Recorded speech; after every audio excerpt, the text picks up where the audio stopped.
No importa lo que te detenga, despierta tus sentidos con la fuerza del tigre y el poder de hierbas aromáticas legendarias. Tiger Balm actúa rápido para calmar, revitalizar y restaurar. Siéntete mejor y vuelve a disfrutar la vida con Tiger Balm. Ser Podcast. Hola, soy Ramón Lobo y esto es A Vista de Lobo, un espacio en el que tratamos la política internacional de otra forma.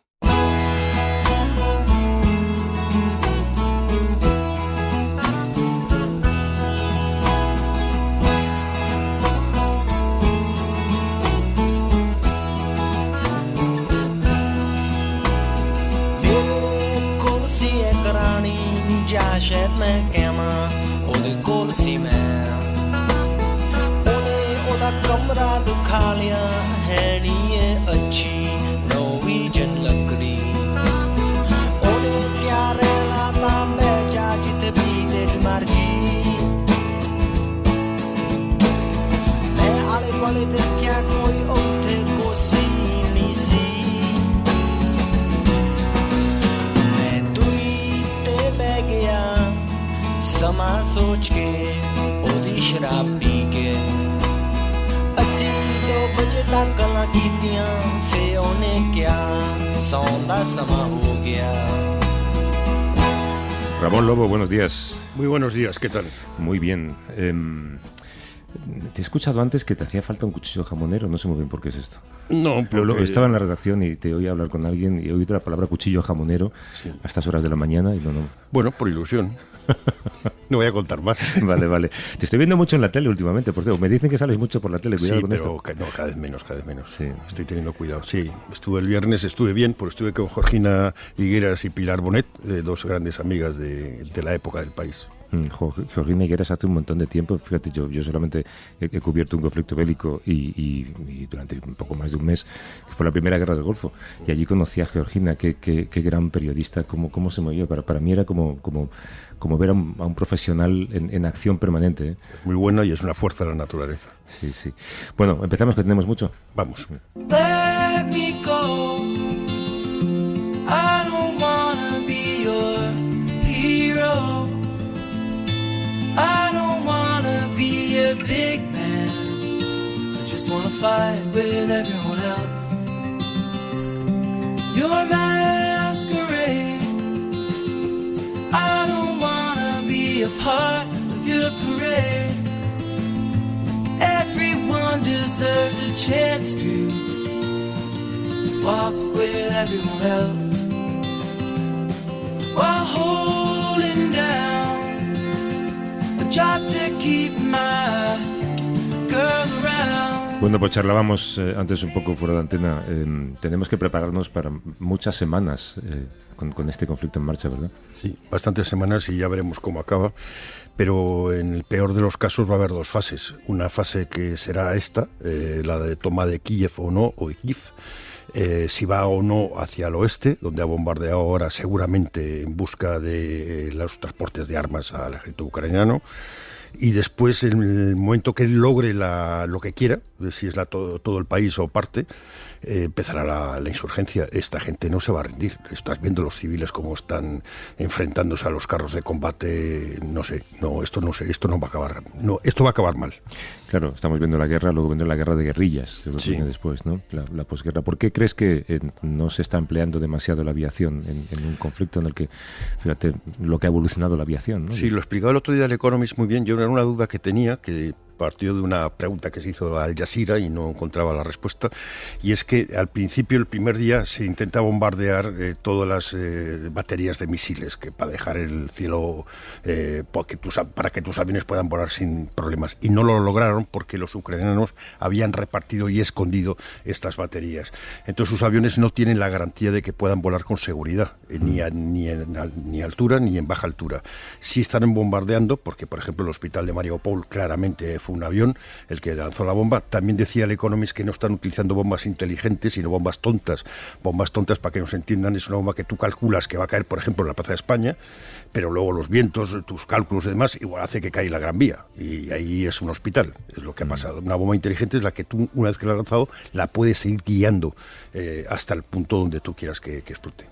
Que puede alcanzar ese punto por cuestiones térmicas, como algunas de las que usaba Estados Unidos, ¿te acuerdas?, en la última guerra del Golfo, o sencillamente por manejo de precisión. Hablando de Estados Unidos, ¿te parece que es una actuación discreta la de Joe Biden? ¿Está intentando estar en un segundo plano para no decir nada inconveniente?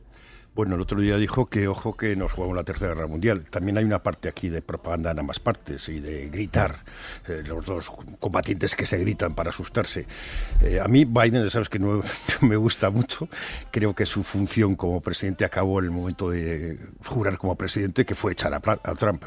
Creo que es un presidente, un mandato, y sí, quizás está siendo más discreto. Es que es muy complicado porque es muy fácil ver los toros desde esta barrera, ¿no? Pero siempre ha tenido fama de ser una especie de metralleta verbal, ¿no? Y la gente que le rodea creo que le está protegiendo mucho para que no hable en público. Sí, de hecho, sí, porque ya tienes una metralleta verbal en otro sitio, no necesitamos dos. Sí. De hecho, en la última rueda de prensa abierta que dio hace algunas semanas, tuvo, digamos, una actuación incómoda de ver, porque había preguntas serias a las que él respondía con una sonrisa, y de hecho los comentaristas decían, ¿le pasa algo? ¿O es que no está entendiendo bien lo que está pasando? Y hay esa sensación de que está en otro lugar, ¿no? Sí, también hay que, a veces preguntamos cosas que hoy no pueden contestar o no deben contestar, pero mañana sí, o pasado sí. Nuestra obligación es hacer las preguntas, evidentemente.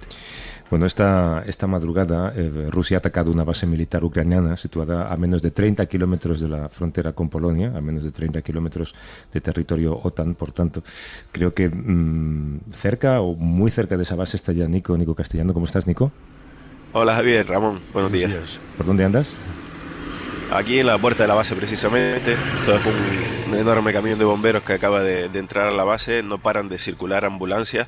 No conocemos de momento el alcance de las consecuencias de la caída de 8 misiles rusos aquí, en esta base aérea, en este International Peacekeeping and Security Center, donde también se forman a soldados ucranianos a través de formadores de la OTAN. Es decir, estamos a 25 kilómetros de la frontera de Polonia. Es el ataque desde el inicio de las hostilidades más cercano a suelo de la Unión Europea. No conocemos las consecuencias todavía de si ha habido heridos o no, porque lógicamente, y lo sabe bien Ramón y tú lo sabes, que a esta hora de la mañana no están muy por la labor de informarnos, lo conoceremos en los próximos minutos, pero desde luego es noticia. Vemos la columna de humo aquí cerca, aquí hay un aeródromo importante, y hay que tener en cuenta que el BIF y esta ciudad que está a tan solo esos 40 minutos del BIF eran los puntos por donde estaban entrando tanto la ayuda humanitaria como también algunos de los aviones militares que transportan armas y municiones que estaban enviando los países de la Unión Europea hasta Ucrania, ¿no? Es decir, es una escalada más dentro de las hostilidades del ejército de Putin contra Ucrania, atacar el oeste y hacerlo tan cerca de suelo de la OTAN y de la Unión Europea, ¿no? Dices que escuchas camiones de bomberos, que ves columnas de humo, o sea que los efectos todavía se ven desde donde estás, ¿no? Sí, estamos lógicamente en la puerta de acceso, que está a unos cuantos kilómetros de esa pista, ya no nos dejan pasar desde aquí, pero es visible, la columna de humo era visible desde muchos kilómetros atrás. Nos hemos cruzado con muchísimas ambulancias, más de media docena, camiones de bomberos, siguen llegando unidades de la policía, etcétera, etcétera, y también algunos nervios, ¿no?, de algunos civiles que llegan a preguntar por sus familiares que están dentro de la base, ¿no? Pero hemos visto, mira, ahora mismo están saliendo una furgoneta con los cristales destrozados, algunos coches también con los parabrisas reventados, seguramente de la onda expansiva. Veremos qué consecuencias tiene. Estuvimos hace menos de 48 horas en Lutsk también, donde los misiles cayeron en otra base aérea, donde mataron a 4 soldados y hirieron a otros 6. Y son esos ataques a objetivos militares que está ampliando Rusia hacia el oeste, ¿no? Porque estábamos ahora muy enfocados al este, al sureste, Mariupol, Kiev, durante todos los días que hemos estado ahí en Irpin y todas las localidades a donde se están acercando las columnas de blindados rusos, pero la verdad que está ampliando mucho más el radio de acción y sobre todo estos ataques a objetivos militares que quieren seguramente pues cercenar esas pistas de acceso que traen los suministros fundamentales ahora mismo a Ucrania, ¿no? Son un ataque seguramente o han atacado armas, depósitos de armas, o un aviso de que lo pueden hacer. Sí, desde luego. Lo que sí nos decían los soldados aquí, que nos han acercado, al principio no estaban muy amables, pero luego sí a fumar, y nos decían que he tenido que correr, que ha sido el ataque entre las 4 y las 5 de la mañana, que no recordaban la hora exactamente, pero que había sido muy muy impactante y muy fuerte. No, de momento no nos han dicho más, pero lo que tú dices, Ramón, se trata de seguramente no solo un aviso, porque ya están matando soldados en esta zona, pero sí dejar claro que todas esas pistas aéreas fundamentales para los suministros y este sitio de formación, es decir, han atacado un centro internacional de formación de soldados de la OTAN con el ejército ucraniano, es decir, es un objetivo muy muy claro. Muy simbólico. Antes de que ocurriera esto, Nico, y te escucharemos a lo largo del día, me imagino, con todas las consecuencias que tenga, queríamos charlar contigo de una cosa muy particular. Habíamos hablado, Ramón y yo, hace unos días de objetos que se te quedan en la retina en cada guerra, ¿no? Cuando tú vas a cubrirla o cuando ves una guerra a través de la televisión. Y claro, son también objetos que evolucionan con las décadas. Yo no sé, Ramón, en los conflictos que tú has cubierto, cuando mirabas a la población, ¿había algo que te parecía especialmente importante para ellos? No sé, yo llevaba siempre muchos caramelos para dar, sobre todo a los niños en África, y a mí lo que me impresiona es la gente, la mirada de tristeza o de sorpresa, y pensar que les ha tocado esa mala suerte y que nos puede haber tocado a nosotros. Eso se veía muy claramente en los Balcanes, personas que conocían el vídeo, que conocían la lavadora como nosotros, y de repente todo su mundo se desmorona, como está pasando en Ucrania. Yo cuando veo las imágenes, Nico, hay un objeto que llama la atención, porque lo hemos visto tantas veces en las columnas de refugiados, en la gente que sale de las ciudades, que es la maleta con ruedas. Gente arrastrando maletas con ruedas, ¿no? Sí, de hecho es el sonido, ¿no?, que predomina desde que entras aquí, el sonido de las maletas con ruedas. Yo me quedo con eso, con las maletas, me quedo con los peluches. He visto muchísimos niños agarrados a su peluche en todo momento. He visto algunos de esos peluches tirados en las vías del tren, en el BIF, en Kiev, en otros sitios. Me quedo también con los transportines de animales, ¿no?, esas cajitas de plástico donde meten los gatos y los perros, muchísimas mascotas que están saliendo. Y me quedo con las palas de los entierros, el sonido de las palas, de la tierra sobre los ataúdes, cómo cantan en los funerales. Es impresionante, la verdad. Hay un montón de elementos que podríamos destacar, pero también en esta guerra, en estas temperaturas, todos los elementos contra el frío, ¿no?, los gorritos de los niños con esas orejeras, las mochilas. El otro día había una mochila de Hello Kitty de una niña que cómo se despedía de su familia en casa y salía de Kiev y se venía hacia esta zona del BIF. Son muchos objetos, ¿no? Partiendo de lo que dice Ramón, las miradas, ¿no? Es decir, el otro día una niña Camila de 5 meses en una estación en Kovel, venía con su madre, se bajaba del tren que venía de Kiev y se me puso a mirar un rato y ya yo no sabía ni qué hacer, ¿no? Porque ves una niña ahí absolutamente inocente, que no sabe ni a dónde va ni lo que está haciendo. Su madre emocionada cuando nos contaba que venía de Kiev, que tenía mucho miedo, que no podía aguantar más. Las miradas y un montón de cosas que te llaman la atención. Y sobre todo en estos tiempos, ¿no? Y Ramón ha visto la evolución, los teléfonos móviles, ¿no? Claro. Como esas veinteañeras van instagrameando absolutamente todo lo que hacen. La noche que pasan en la estación de tren de Kiev, cuando van con esas maletas por la calle, su gorro, su bufanda, maquilladas, y van en dirección a la estación para salir hacia el oeste del país. Cualquier sonido de las sirenas lo ponen en vídeo en sus redes. Hay un montón de cosas. Sí, pero claro, no solamente narrar en tus redes lo que está pasando, también el teléfono, me imagino que se ha convertido casi en una herramienta de supervivencia para mucha gente, ¿no? Sí, absolutamente. Llegan todo el rato SMS que te avisan. Si vas a ser evacuado, llévate esto y esto, contacta con las autoridades locales. Sí.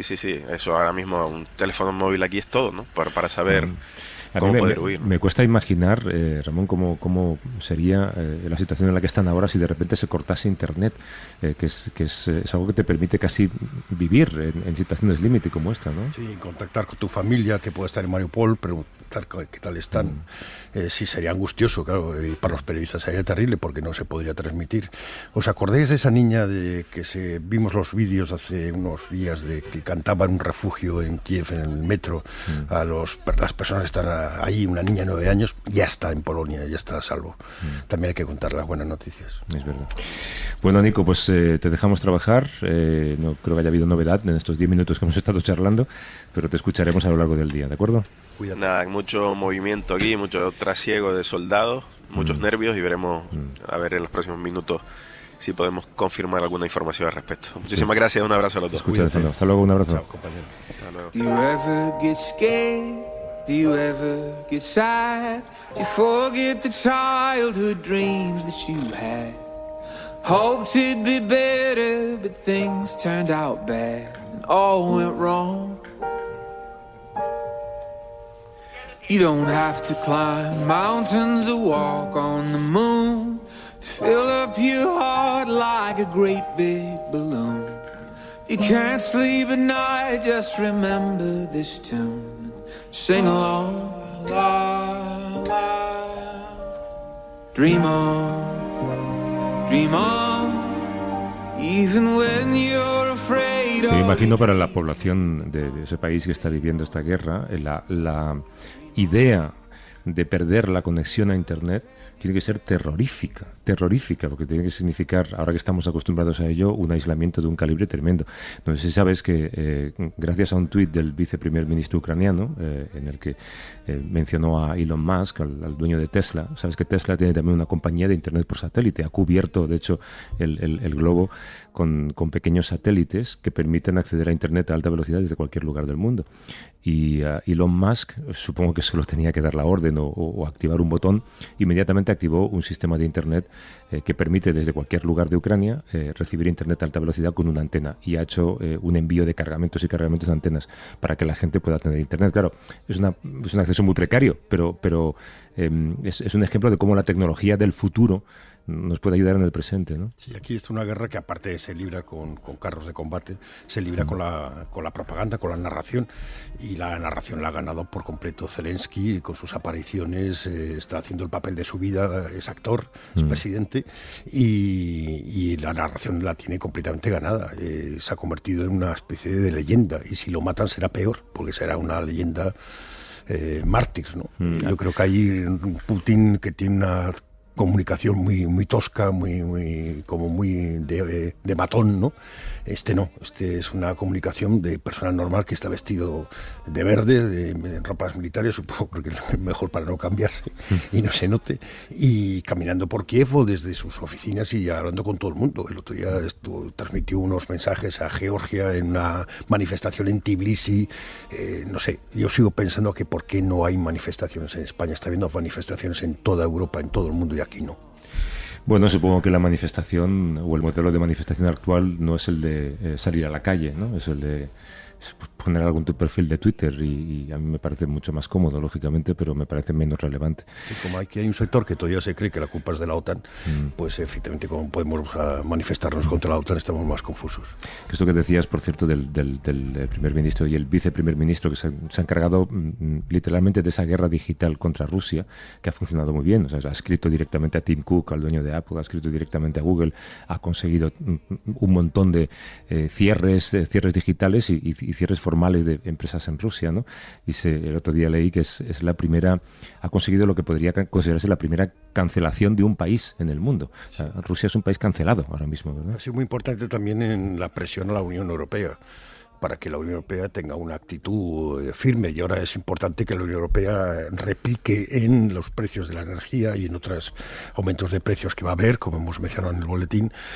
Igual que actuó de una forma unida en la pandemia, tiene que actuar de una forma unida ahora, en espera de una solución diplomática que solo puede llegar vía China.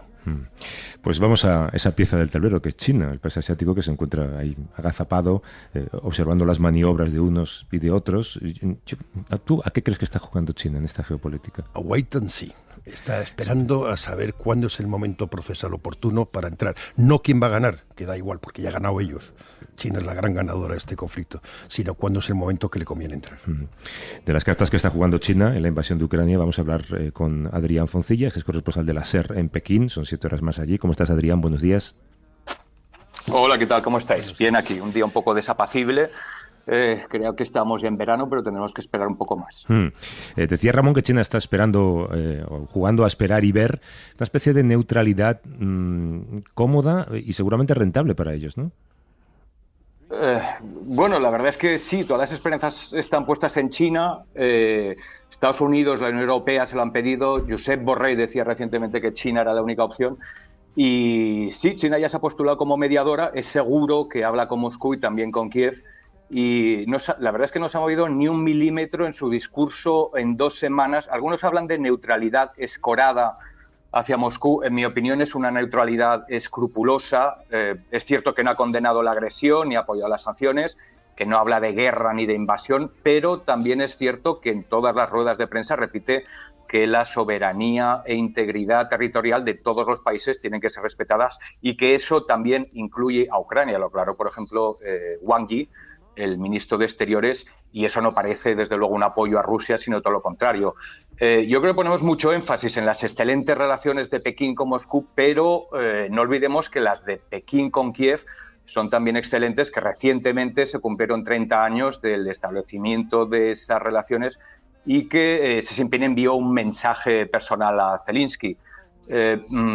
China ha recibido muchas críticas por esta neutralidad, son entendibles porque al fin y al cabo es una equidistancia entre agresor y agredido, pero gracias a esa neutralidad tenemos ahora una oportunidad para acabar con la guerra y lo que yo creo que no parece que tenga mucho sentido es que exijamos por un lado a China que condene con fuerza a Rusia, que se posicione, y por el otro le pidamos que ejerza de mediadora, porque son peticiones incompatibles. La mediación exige cierta neutralidad. China, de alguna forma, empezará a notar el conflicto desde el punto de vista económico, porque China es una potencia comercial, no le gustan las guerras, no invade países, sino que es una maquinaria comercial. En algún momento todo esto, este parón internacional, le va a afectar y quizás sea el momento en el que decida entrar a jugar un papel de árbitro. Pues yo creo que sí.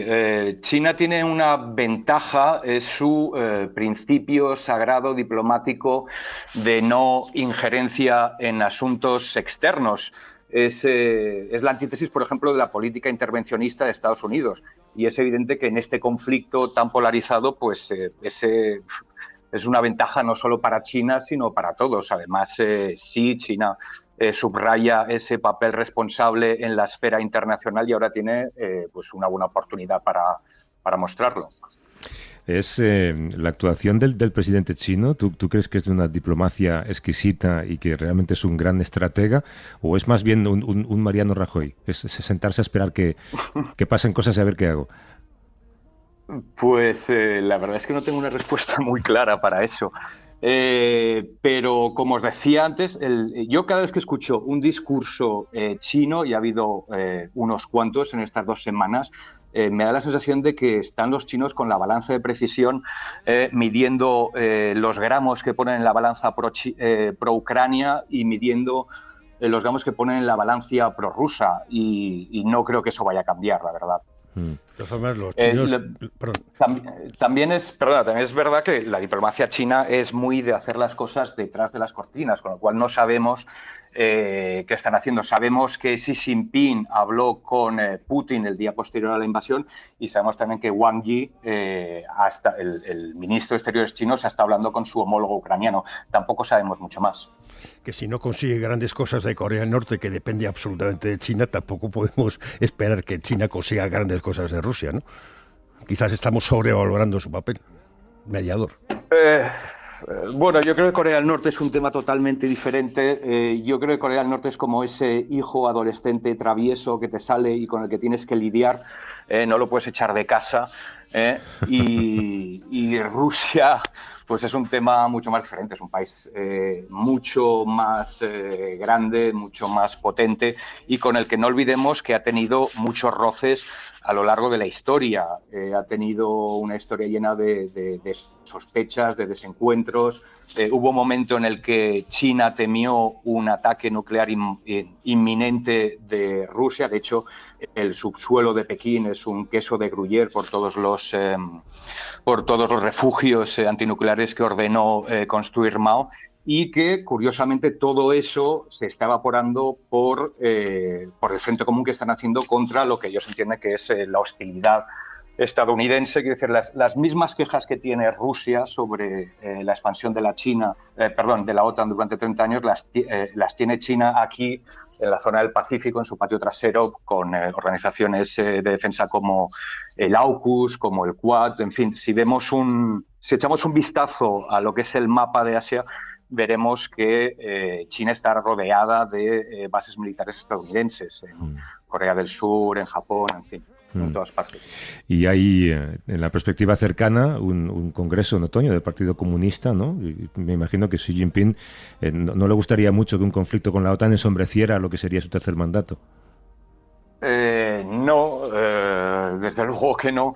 Está claro que China siempre quiere estabilidad, lo repite en todos los discursos, como es el gran mantra de sus discursos oficiales. Lo quiere siempre y sobre todo lo quiere en las puertas del partido, del Congreso del Partido, que además este es especialmente importante porque Xi Jinping se supone que empezará su tercer mandato, un tercer mandato inédito desde tiempos de Mao. Pero me parece que lo del Congreso es un factor irrelevante para explicar la neutralidad china. La principal razón es el que os comentaba antes, el principio sagrado de su diplomacia de no injerencia en asuntos internos, y eso se aplica siempre, con y sin congresos. Adrián Foncillas es corresponsal de la cadena SER en Pekín. Gracias por la conversación, Adrián. Cuídate. Muchas gracias. Muchas gracias a vosotros. Un abrazo. Hasta luego. Well, don't go around tonight, 'cause it's bound to take your life. There's a bad moon on the rise. I hear hurricanes are blowing. I know the end is coming soon. I fear rivers overflowing. A ver si va a haber demasiada gente con demasiadas esperanzas puestas en China, y resulta que es un poco lo que dice Adrián, ¿no? Nosotros lo que queremos es que no pase nada y estamos aquí agazapados, no vamos a decir nada ni a hacer nada. A corto o medio plazo no veo otra solución, porque claramente Putin no va a parar hasta que consiga sus objetivos y necesita una victoria, vender una victoria. No sé si la victoria tiene que ser coincidente con lo que él ha dicho, y China sí, yo no veo otro actor, porque ahora hay una cumbre de la OTAN aquí en Madrid, y una de las cosas que pretendía Estados Unidos antes de todo este conflicto era expandir, llevar a la OTAN a sus juegos con China. Claramente ahora eso no va a funcionar. Chilenas y chilenos, habitantes de nuestra patria, pueblo de Chile, esta tarde, por primera vez, les hablo como presidente de la República. Presidente de todas y todos los que habitamos este país, que tanto queremos y cuánto queremos a Chile, que ha sufrido tanto y que tantas alegrías nos ha dado. El agua, como las flores que esconde el lodo, una mirada no dice nada y al mismo tiempo lo dice todo, como la lluvia sobre tu cara o el viejo mapa de algún tesoro, como la lluvia sobre tu cara o el viejo mapa de algún tesoro. Una verdad no dice nada. Qué bonito tiene que ser asistir a un discurso tan cargado de ilusión en un país, además, con una historia tan terrible, cercana, ¿no? Muy emocionante el discurso, muy cercano, prometiendo no despegarse del contacto con la gente, haciendo memoria con Salvador Allende. La nueva ministra de Defensa es la nieta de Salvador Allende. Es un gobierno feminista, es un gobierno que llega con muchísima ilusión y que espero les vaya muy bien. Un discurso hecho desde la misma terraza y la misma ventana por la que entraban misiles en aquellos tiempos, ¿no? El viernes 11 de marzo Chile estrenó nuevo presidente. Con él se cierra ese largo ciclo iniciado en 1990, después de la llegada al poder de Patricio Aylwin y el fin de la dictadura de Pinochet. Es una nueva izquierda. No sé si podemos explicar qué tipo de nueva izquierda. Sí, América Latina se ha movido entre dos izquierdas, bueno, también nosotros en Europa, pero una izquierda, digamos, clásica, que ha ido perdiendo fuerza en los partidos socialistas, y una nueva izquierda populista o mesiánica, con personajes como Chávez, con una fuerza enorme, que también ha ido perdiendo fuerza, y en algunos sitios incluso ha sido una izquierda que ha violado completamente todos los principios, como el caso de Daniel Ortega. Esta es una izquierda que tiene más que ver con el 15M de Madrid, aquí en España, que no solo fue en Madrid. Es una izquierda que nace de la calle y de las protestas y de la necesidad de una nueva constitución. Yo creo que es una izquierda mucho más pragmática y más realista en el mundo que vive, y posiblemente pueda encontrar esas alamedas de las que hablaba Salvador Allende. Una izquierda, alguien dice, basada también en el mantra de Obama, ¿no? En crear ilusión, aunque luego ponerla en práctica es mucho más difícil. Vamos a charlar con un buen amigo de este programa que estuvo en la toma de posesión de Boric, que es Javier Martín, ahora corresponsal de la agencia EFE en Chile. Nos atiende en directo desde allí, son 4 horas menos, así que como siempre se lo agradecemos. ¿Cómo estás, Javier? Buenos días. Hola, buenos días. Encantado de estar con vosotros. ¿Cómo ha sido la mudanza? Ha sido un largo camino, ¿eh? Bueno, la mudanza sigue todavía en proceso. Algún día llegarán nuestras cosas que deben de estar por el Atlántico si la guerra de Rusia no lo impide. Exacto. Bueno, ¿cómo fue la ceremonia? Cuéntanos, si tú estabas allí, ¿fue tan emotiva como nos ha parecido viendo las imágenes? Fue realmente emocionante. O sea, esta es la belleza de un oficio que se pierde, el de corresponsal, poder asistir a eventos como estos. Teníamos la sensación de estar en un momento histórico, en un lugar histórico y en el inicio de una era, con una plaza abarrotada, con una ilusión rebosando por todos los lados, y también conscientes de que en cuanto pasabas de los barrios del centro, de La Moneda, y subías hacia los barrios altos de Santiago de Chile, pues esa ilusión se iba desvaneciendo poco a poco a medida que subía digamos, el nivel de vida de los chilenos. A mí me recordaba, en parte, cuando estuve en la toma de posesión de Obama, esa especie de ilusión desbordante de la que solamente había una dirección, que era hacia abajo. Sí, efectivamente, o sea, la ilusión se ha estabilizado del centro y hacia abajo, pero es una ilusión demasiado exultante en algunas ocasiones, o sea, es decir, incluso al propio Boric, que llegó un momento que la emoción le pudo durante todo el día, durante el propio discurso, no se tambaleó, pero evidentemente en varios momentos la voz se le tomó y la voz de la plaza resonó porque el pueblo realmente estaba con él. Sus palabras fueron muy hermosas, pero también los retos son muy grandes. Él quiere cambiar un poco el sistema de pensiones, el sistema sanitario, que fue diezmado por el liberalismo galopante de Friedman y los chicos estos de Chicago. Tiene una montaña delante, ¿no? Pero más grande que los propios Andes que nos rodean, ¿eh? O sea, es una montaña enorme en el sentido y llena de cargas explosivas que veremos cuando empiezan a detonar, porque también lo que hemos visto y el poquito tiempo que llevo yo aquí es un camino que está sembrado de muchas minas que han ido sembrando el partido republicano, todo lo que es Sebastián Piñera, todo lo que es José Antonio Caz, la ultraderecha, han ido dejando un montón de problemas que se va a encontrar ya el propio lunes con ellos y que vamos a ver cómo los desactiva. Él es consciente de ello y dijo algo muy importante durante el discurso. Hubo 3-4 momentos realmente dramáticos en el sentido de muy importantes, y fue cuando Boric dijo que este era el inicio de un camino muy difícil, e insistió en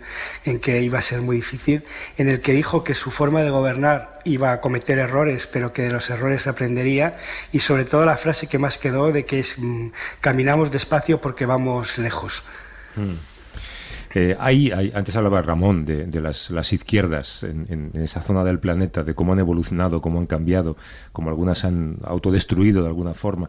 Yo no sé si hay un cierto paralelismo entre el nacimiento de este movimiento político de Boric y lo que ocurrió en España con Podemos, y si se pueden establecer ciertas concomitancias, Javier. Yo creo que sí, ambos proceden del mismo tronco y es de la calle, como bien habéis dicho, de la universidad, de los movimientos sociales. Primero los estudiantiles de 2011, después luego el estallido social de 2019, que fue pues muy parecido al de España, pero más dramático porque hubo violencia, hubo presos, ha habido gente que todavía está en la cárcel, gente con heridas para toda la vida. Fue un estallido social muy grande. Y es el que emana. La diferencia probablemente es que el movimiento de Boric siempre ha sido más transversal. Yo creo que ahí es donde está la gran diferencia con el movimiento de Podemos.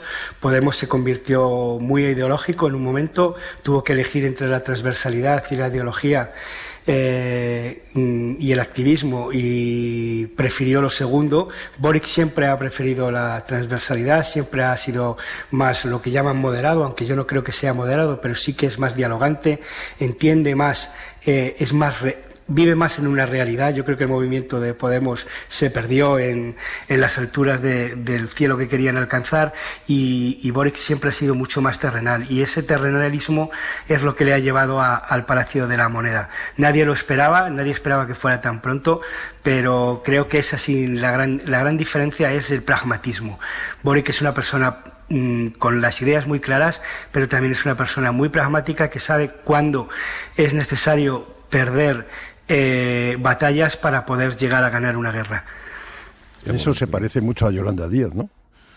Bueno, hay una afinidad muy grande y además se ha visto estos 2 días. Yolanda Díaz sigue aquí, vino con el rey, se ha quedado. Ayer tuvo varias reuniones, estuvimos con ella y se la veía insultante, exultante, no insultante, exultante, ¿no? Ella estaba muy contenta y de hecho nos dio una declaración ayer, dice que venía por ese camino, ¿no? Que ella quería un movimiento como el de Boric, que quería una transversalidad como la de Boric y que para ella Boric comenzaba a ser pues un ejemplo y dijo directamente de una esperanza que los españoles esperan.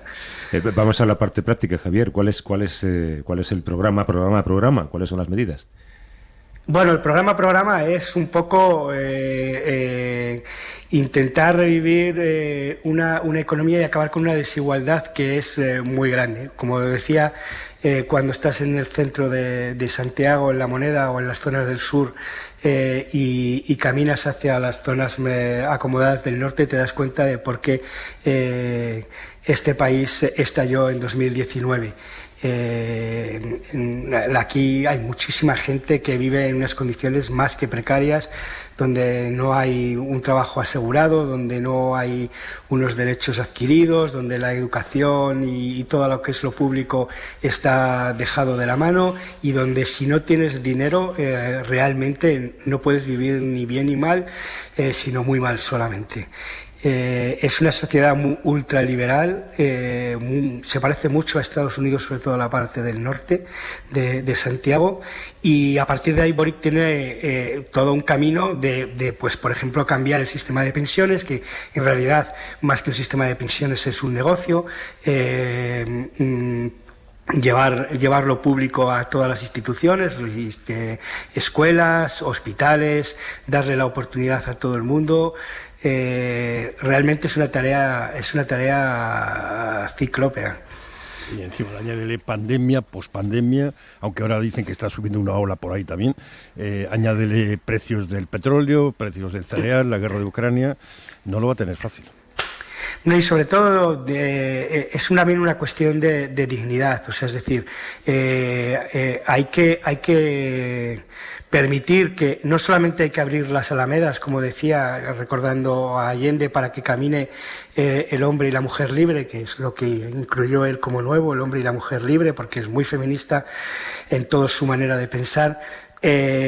Sino para que puedan caminar, porque realmente ahora hay millones de chilenos que no tienen fuerzas para caminar, porque no se alimentan bien, porque no tienen la ilusión y porque no tienen los medios.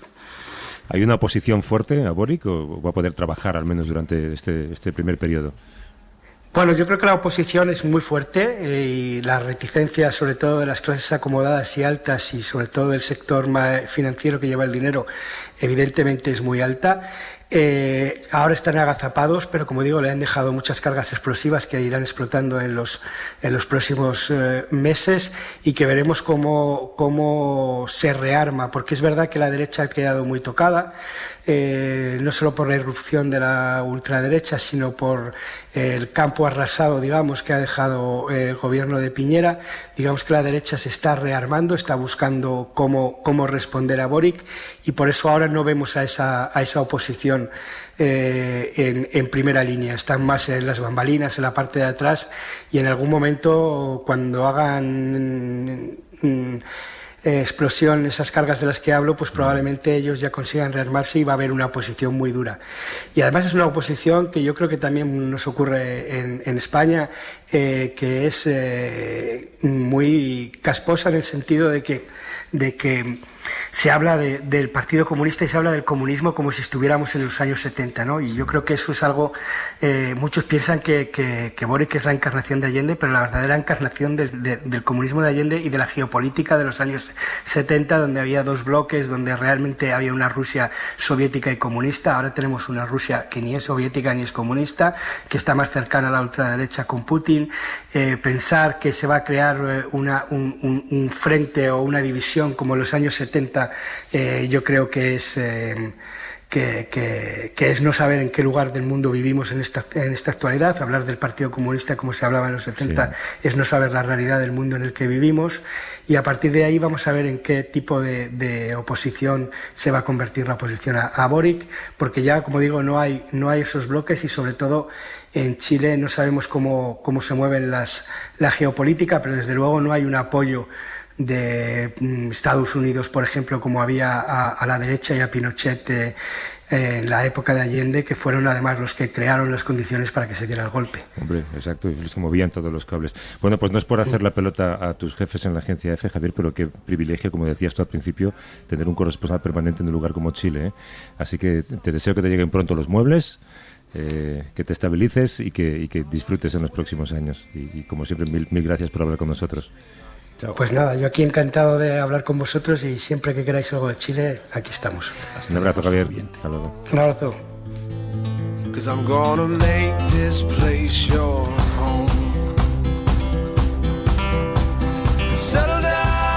Corresponsal en Chile.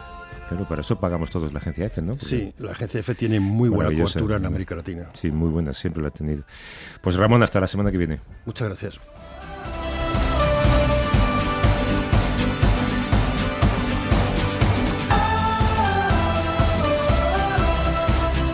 Suscríbete a Vista de Lobo.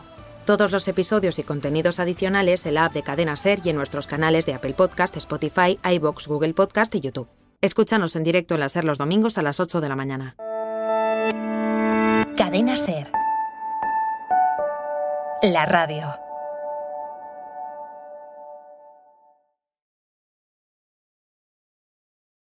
No importa lo que te detenga, despierta tus sentidos con la fuerza del tigre y el poder de hierbas aromáticas legendarias. Tiger Balm actúa rápido para calmar, revitalizar y restaurar. Siéntete mejor y vuelve a disfrutar la vida con Tiger Balm.